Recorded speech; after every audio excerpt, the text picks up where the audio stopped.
They doubted her. They whispered behind her back. The professor tried to humiliate her in front of everyone.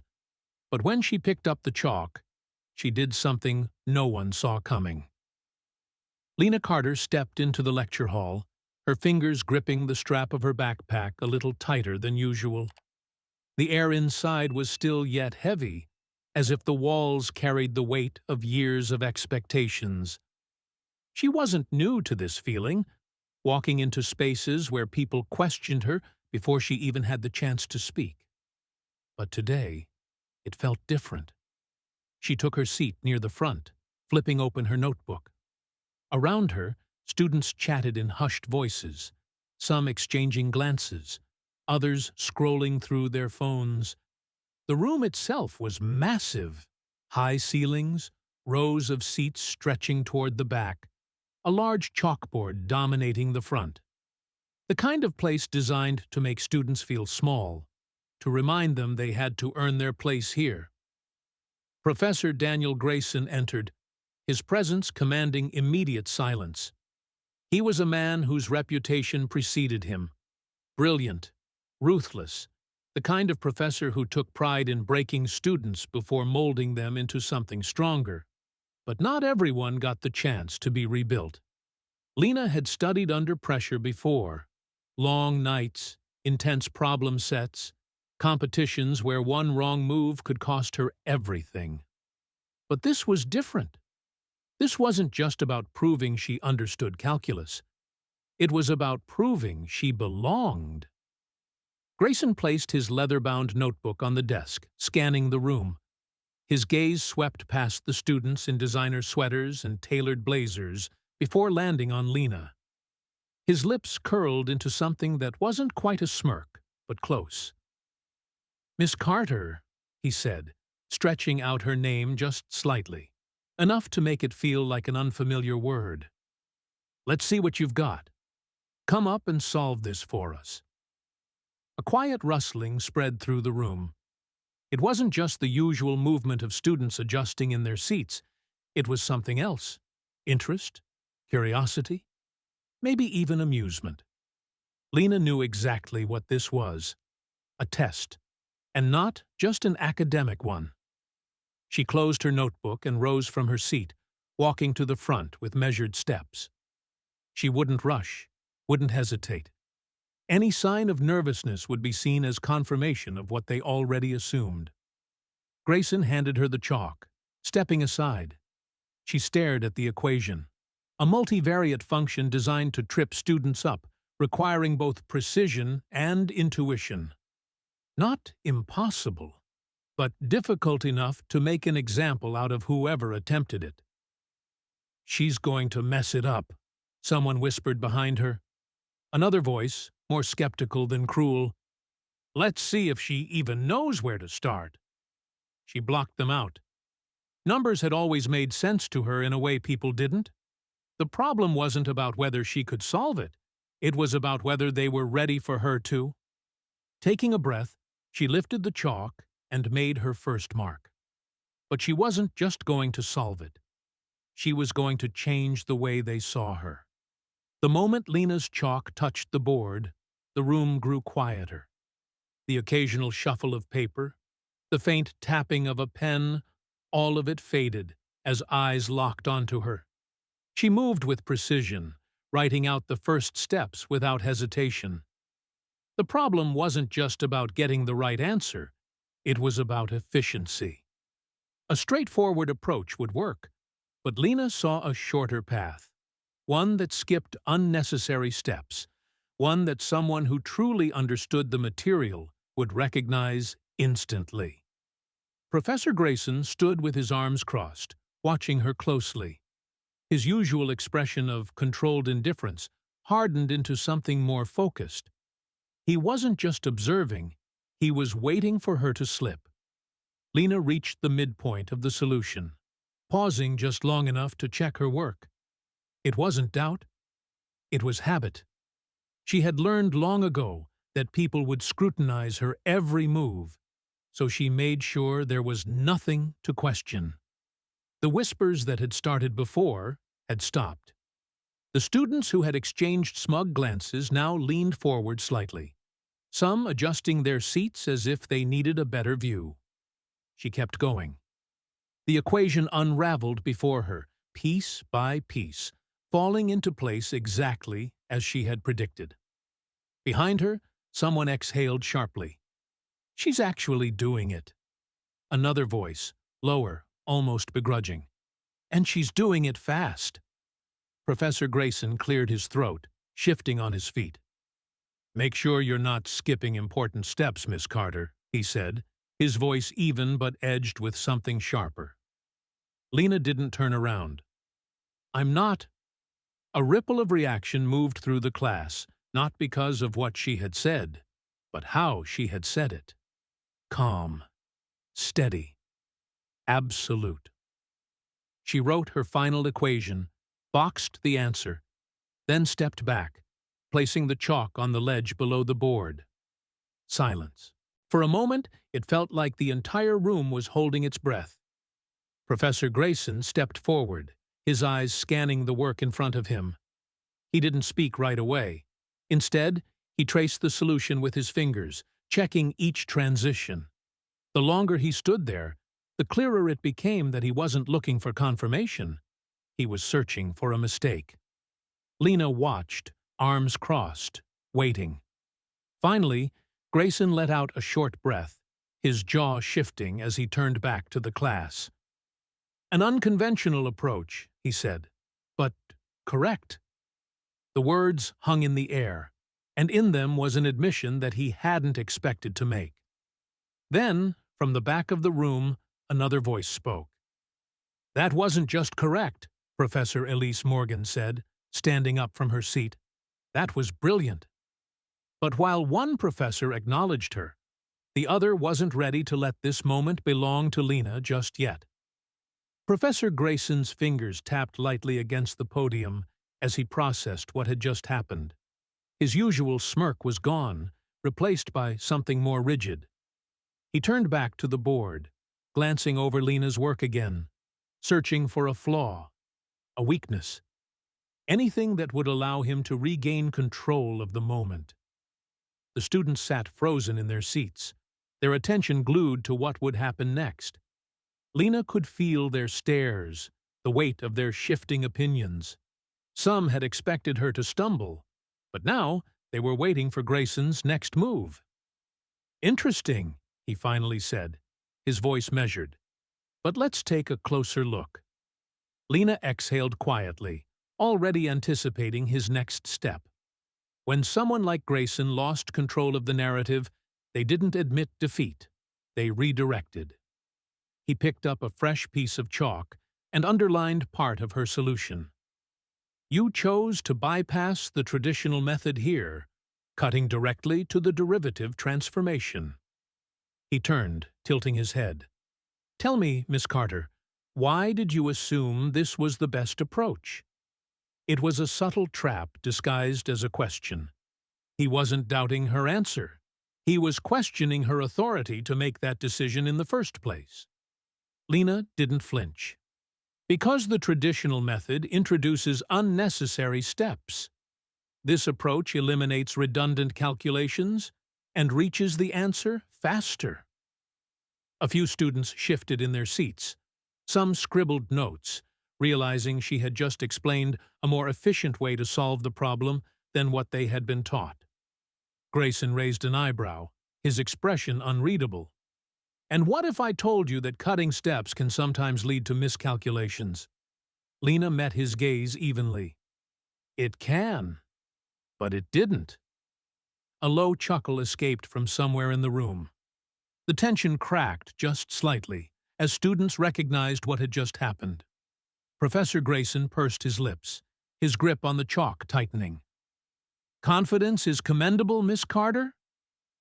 But let's test it, shall we?"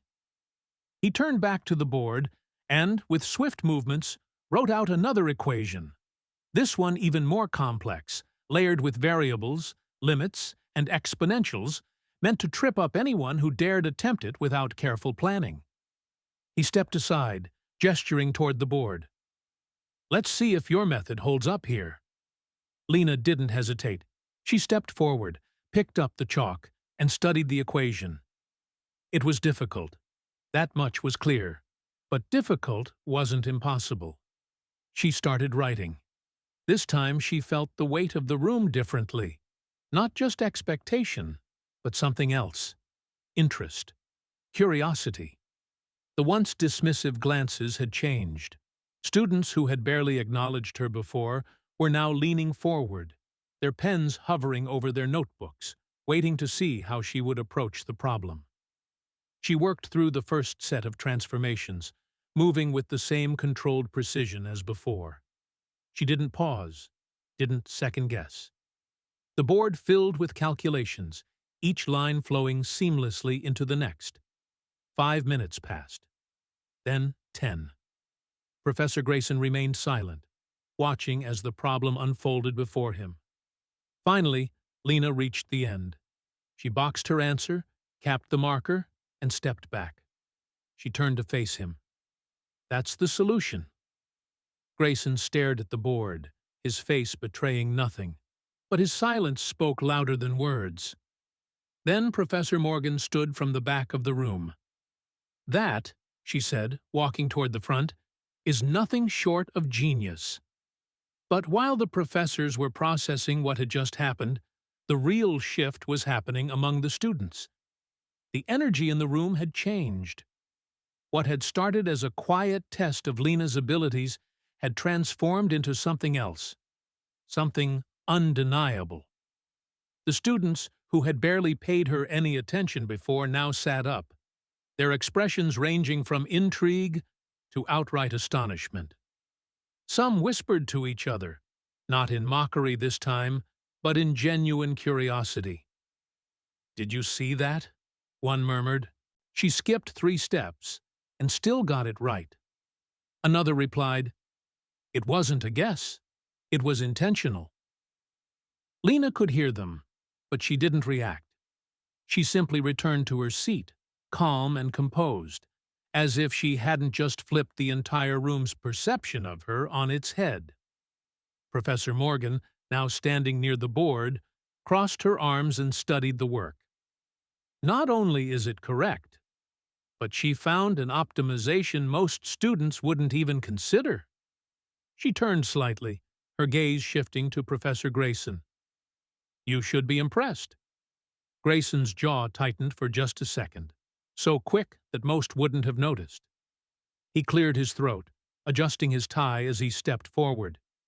"It's certainly a different approach," he said, reaching for the chalk. "But let's examine." Morgan cut him off.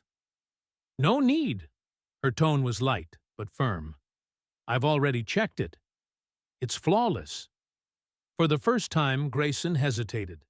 He had built his career on being the final authority in his classroom, the one who dictated what was right, what was acceptable, what was worthy of recognition. And yet, here was a first-year student, one he had clearly underestimated, challenging that unspoken order, without ever saying a word. Lena kept her eyes forward, waiting for what would come next. A few seats over, a student who had previously laughed at her now raised his hand. "Professor?" he asked, hesitating slightly. "Can Lena explain how she saw that shortcut? I wouldn't have even thought to approach it that way." Lena blinked, momentarily surprised. She had expected resistance, maybe even more dismissal. But this was different. Professor Morgan nodded. "That's an excellent idea." She turned to Lena. "Would you mind walking them through your reasoning?" For the first time that day, Lena hesitated. Not because she was unsure of herself, but because she had never been asked to explain her thought process in a way that wasn't a test. She glanced at the board, gathering her thoughts before speaking. "I looked at the structure of the equation first," she said, her voice steady but measured. "Instead of working through the standard steps, I recognized a pattern in the coefficients that allowed me to factor out certain terms early. That simplified the problem before I even started solving." A few students nodded. Some scribbled notes. Others stared at the board, as if seeing it differently for the first time. "That's why you skipped the second step," one of them muttered under his breath, mostly to himself. Professor Morgan smiled slightly. "Exactly."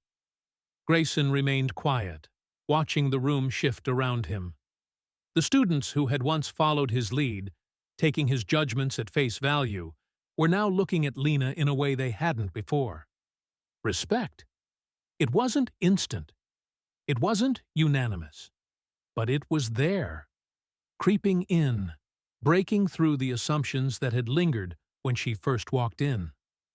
Lena didn't need their validation. She had never sought it. But seeing the doubt in their eyes turn into something else, that was its own kind of victory. But the real moment of reckoning wasn't with the students. It was what Professor Grayson would do next. He stood stiffly at the front of the room, his usual air of control slipping through his fingers. The class wasn't waiting for him anymore. Their attention had shifted to Lena, to her work, to the realization that she wasn't just capable, she was exceptional. He could feel it, the subtle change in the air. The students, who had once hung on his every word, were now looking at him, waiting to see how he would respond. His grip on the chalk tightened. "Well," he finally said, his voice carefully neutral, "it seems Miss Carter has a unique way of approaching the material." Unique. A word that danced dangerously close to dismissal. Professor Morgan, standing a few feet away, caught it immediately. "I'd call it advanced," she countered, tilting her head slightly. "She didn't just solve the problem, she optimized it. That's not just talent. That's mastery." Grayson's lips pressed into a thin line. He was cornered, and he knew it. His usual tactics wouldn't work here, not after Lena had proven herself so decisively, not with Morgan reinforcing it. So he did what men like him did best. He adjusted his tie, forced a thin smile, and nodded. "Yes. Well, I suppose we'll see how she performs on the next exam." Lena didn't flinch, but she understood exactly what he meant. This wasn't over, but it didn't have to be. She had made her point. As the class gathered their things, the murmurs returned, but they were different now.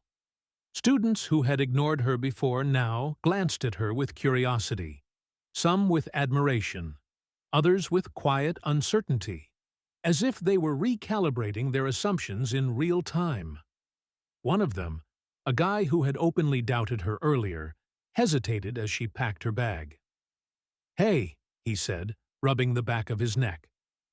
That was impressive. Lena didn't pause. "I know." He blinked, then let out a small laugh. "All right, then." She slung her backpack over her shoulder, walking toward the exit, her steps steady. She had spent years proving herself in spaces that weren't made for her. This was nothing new. But today, something had shifted. Not just in the room. Not just in the way people saw her. In the way she saw herself. She had known her worth before. Now they did too. Because respect isn't given. It's earned. And she had just earned it. Lena stepped out of the lecture hall, the door clicking shut behind her. The cool afternoon air hit her skin, a sharp contrast to the tension that had filled the room moments ago. She took a deep breath, letting the weight of the past hour settle. She had done it. Not just solved the problem. Not just stood her ground against Professor Grayson. She had changed something. She pulled out her phone, scrolling absent-mindedly through her messages as she made her way across campus. A notification popped up. Her friend Ryan had texted her. "Ryan, how was class?" Lena smirked, thumbs flying over the screen. "Lena, same as usual, except I just made Grayson eat his own words." The typing bubble popped up almost immediately. "Ryan. No way. What happened?" Lena considered how to summarize it in a single message. "Lena, Let's just say he thought he could embarrass me. He ended up embarrassing himself. Ryan's reply came in seconds. Ryan, that man has been a problem for years. About time someone put him in his place. Lena exhaled a short laugh. She wasn't naive. One class, one moment wouldn't change everything. Grayson wasn't going to suddenly respect her. Some students would still see her as an outsider.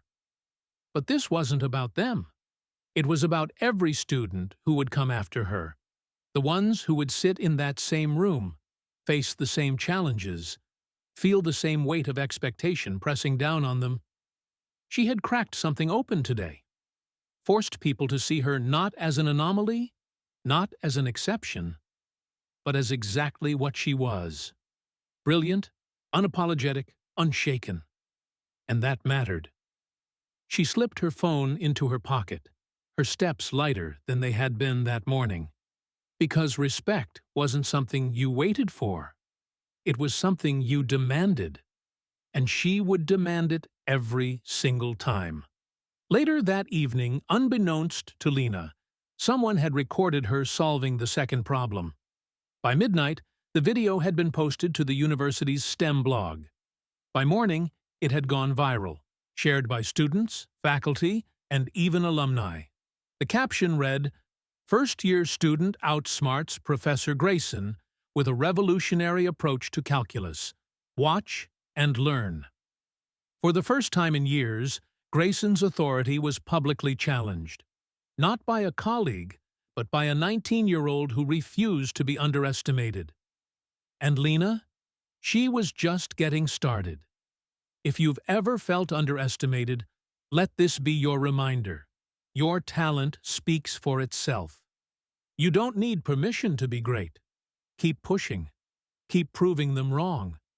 If this story resonated with you, share it with someone who needs to hear it. And remember, respect isn't given. It's earned.